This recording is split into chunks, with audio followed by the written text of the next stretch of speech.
We're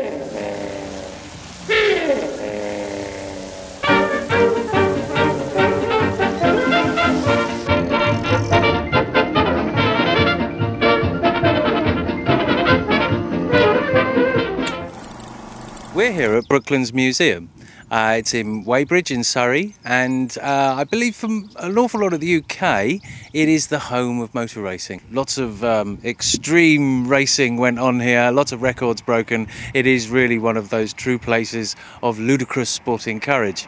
However, obviously the war came around, and the aircraft could see this little circular racetrack from the sky, so it didn't last long, and then at the end of the war it kind of never really got rebuilt again. So today they're having a 1940s relived day.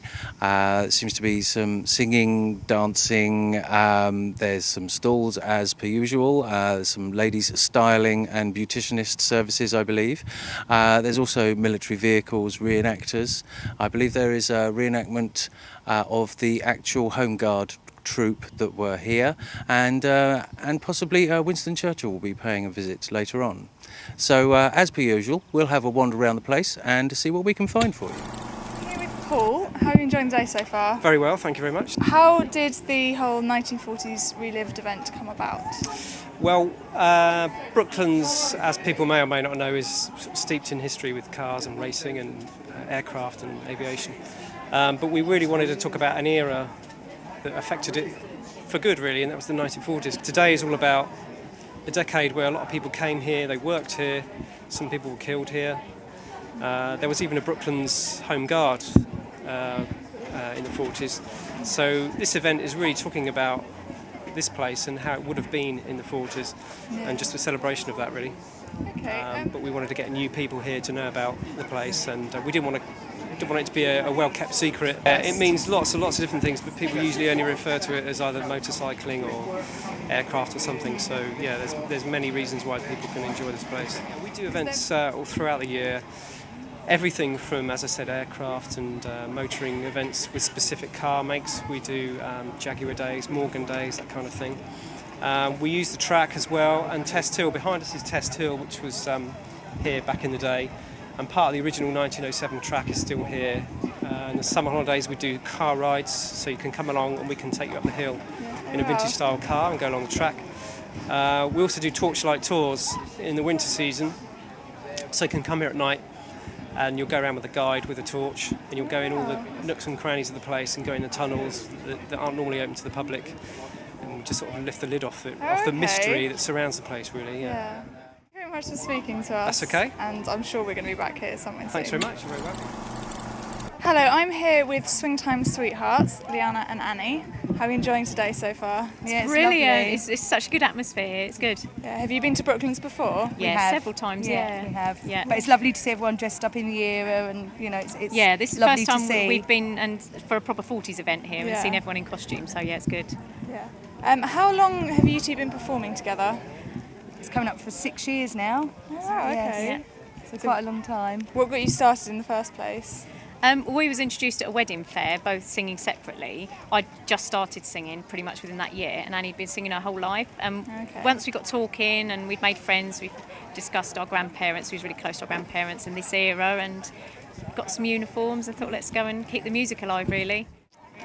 I heard you say earlier that you've sung with Vera Lynn. Yes. How did that come about? Someone wrote us a song, and we had the opportunity to record it, and we just asked Dame Vera if she'd put something on it. She doesn't sing anymore, but what she done, she wrote that beautiful speech. I don't know if you heard. No, I heard. Yeah.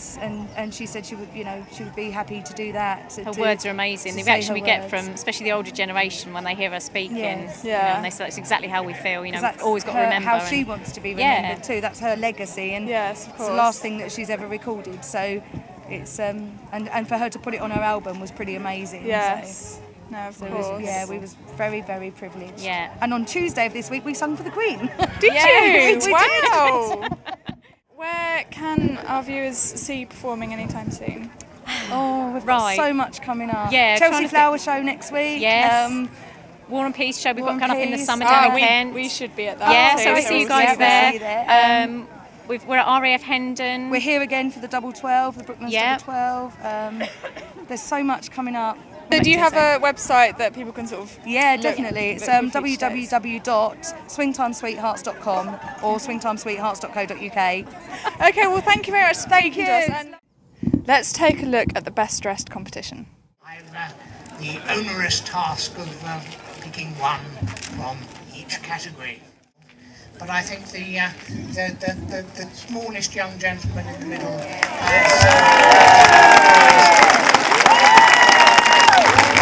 Well done, Phil. About the ladies. I always enjoy judging the ladies. I have always been something of a stickler for feathers. This lady here, I think. And now how about the gentleman? I think our gentleman with the very exciting moustache and the glasses will have to just pick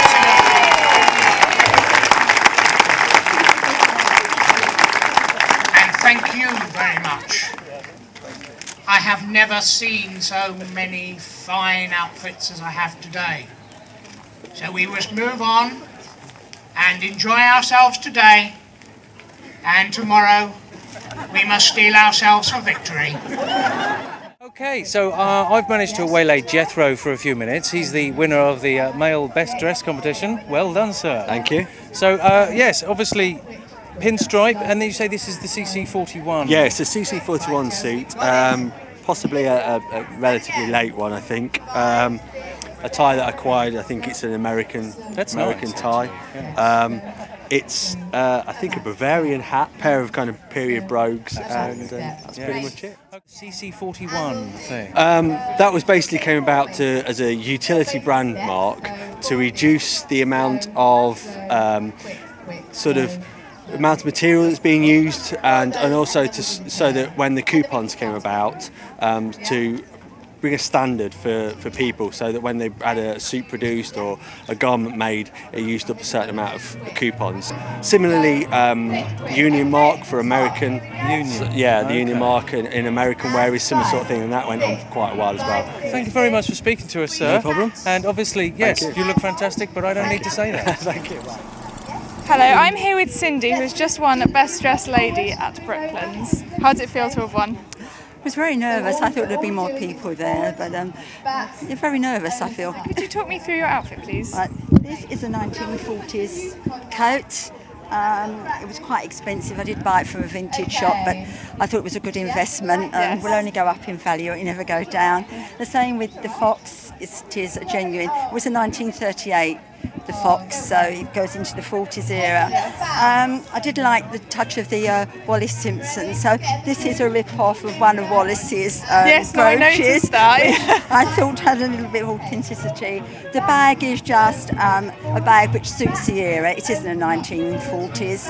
And the hat I make myself. I make all my own hats. Okay, well, thank you very much for talking You're to us, welcome. and well done on winning Best Dressed Lady. Thank well you very deserved. much. So we thought we'd take it easy now. We've run around and we've seen some things. We found the bar. That's always a good thing. But on the whole, a very nice family day out. A bit of dancing, a little bit of shopping at some of the stalls. I believe it's the first one of hopefully many more to come. So we may well be back having a look around next year. This is Kieran Spooner for the Vintage News.